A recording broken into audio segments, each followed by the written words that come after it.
Our series of stories on Joplin rebuilding after the May 22nd tornado. The St. John's Hospital suffered a direct hit from the storm with nearly 200 patients inside at the time.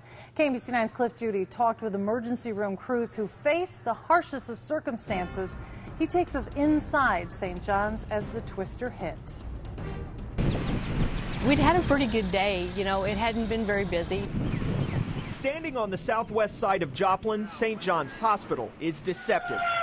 Heard the sirens, then I felt my ears pop. And I looked up at Julie and said, "Do you feel that? It's coming." It's just an amazing scene that night, something I'll never forget.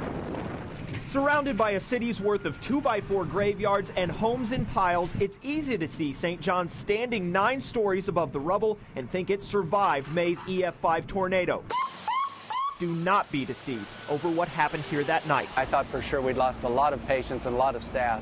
You could just tell every floor looked like it had had a bomb go off. It was just completely and utterly decimated. It was a horror movie. Emergency room nurse Tracy Hernandez remembers covering her patient with a blanket as the tornado hit. You could feel it suck all the air out, and then things started blowing in the top of the roof. The water started coming in. The next 9 hours are a blur. We had no power whatsoever. The only thing we had was our lights from our cell phones.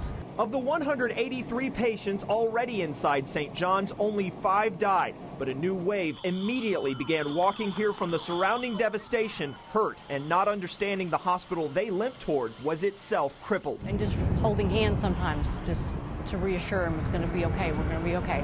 Knowing all along we didn't know whether we were going to be okay or not, but the people just kept coming in. Hernandez estimates the ER saw at least 150 walk-in patients. Inside this building, she treated a man trapped by a peeled-off roof, teenage girls in blood-red dresses who just left Joplin High's graduation, people with that rubble driven through skin. But we had people that were injured, badly enough that we didn't know what happened to them. St. John stabilized and transported hundreds in the pitch dark. Everybody stood up.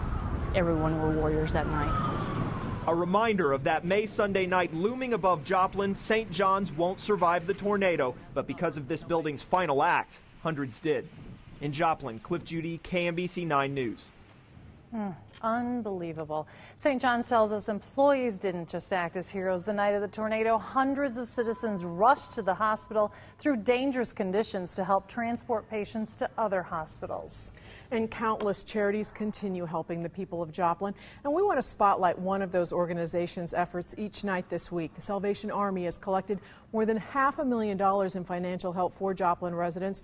Rebuilding homes is how the organization plans to continue its disaster relief.